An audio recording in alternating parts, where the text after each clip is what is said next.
Hello everyone! I have here the complete RPMS or the Result-Based Performance Management System portfolio for proficient teachers for the school year 2022 to 2023. And I am going to share to you my customized RPMS portfolio for this school year. I have here some examples of the RPMS cover.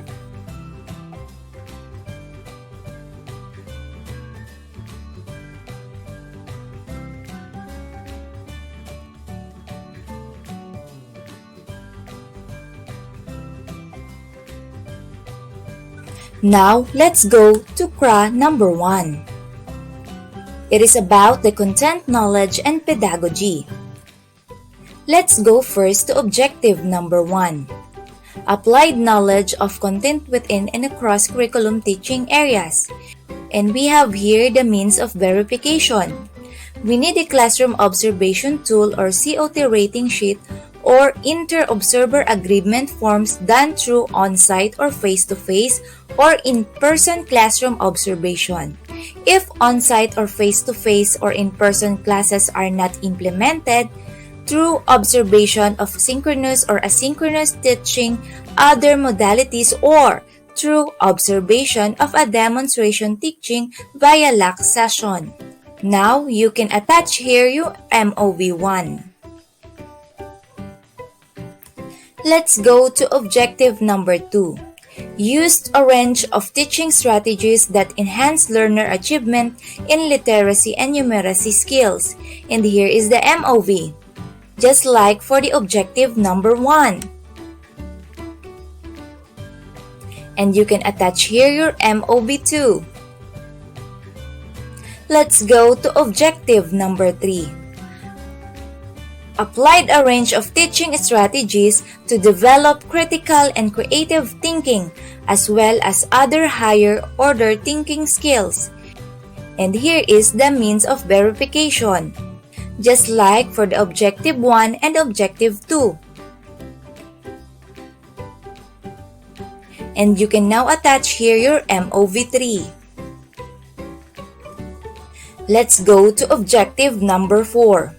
Manage classroom structure to engage learners individually or in groups in meaningful exploration, discovery, and hands-on activities within a range of physical learning environments.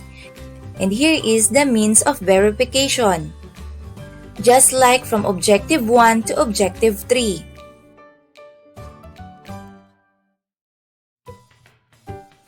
And you can now attach here your MOV4. We also have our CRA number 2 or the learning environment and diversity of learners. Now let's go to objective number 5. Manage learner behavior constructively by applying positive and non-violent discipline to ensure learning-focused environments. And the MOV is just like from objective number 1 to objective number 4. And you can attach here your MOV5. Now let's move on to objective number 6. Use differentiated, developmentally appropriate learning experiences to address learners' gender, needs, strengths, interests, and experiences. And for the means of verification, just like from objective number 1 to objective number 5. And you can now attach here your MOV6. Let's move on to CRA number 3 or the curriculum and planning.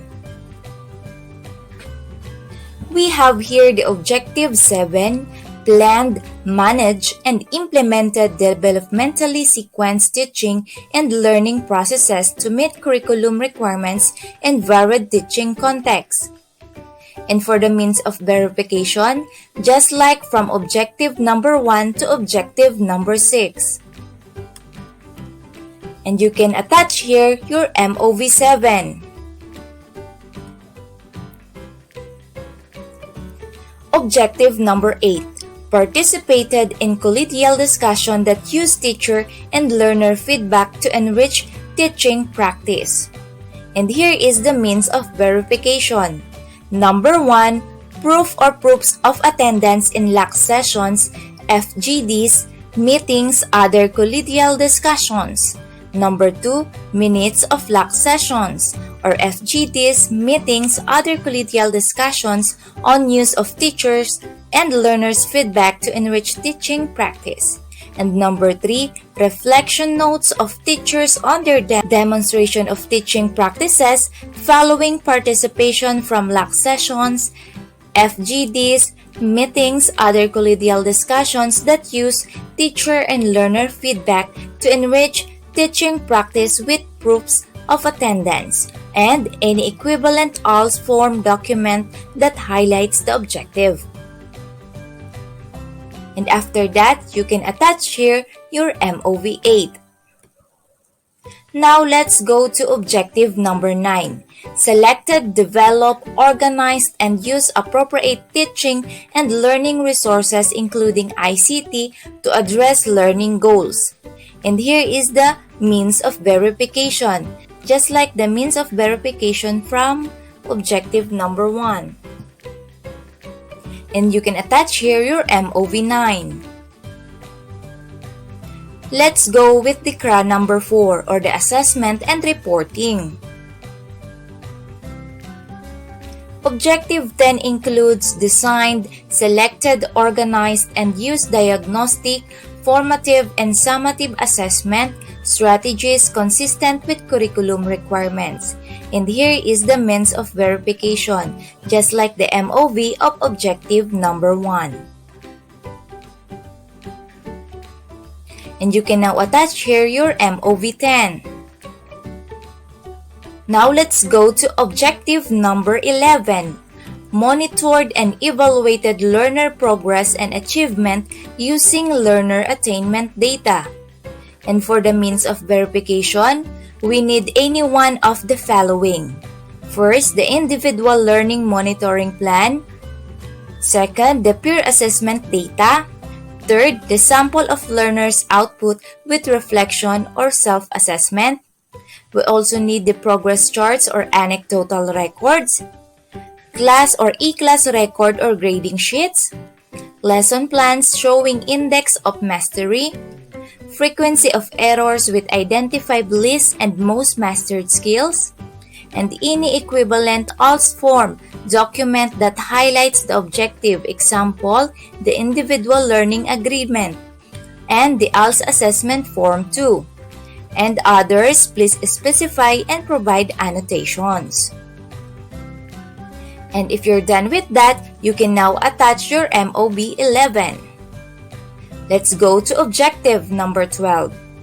Communicated promptly and clearly the learner's needs, progress, and achievement to key stakeholders, including parents and guardians. And here is the means of verification for objective number 12. Any one of the following. First, a sample of corrected test paper of a learner in a learning area with parents or guardian signature and date of receipt.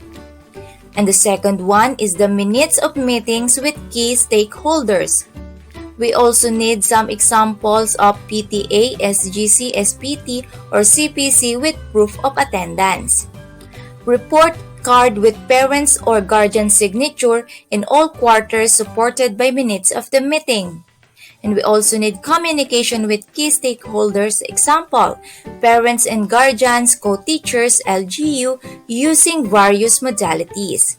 And we can also have the anecdotal record showing entries per quarter, or any equivalent ALS form or document that highlights the objective, or others, please specify and provide annotations.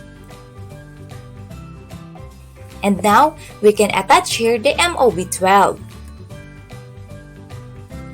Let's go to CRA number 5, or the personal growth and professional development. Objective number 13. Applied a personal philosophy of teaching that is learner-centered.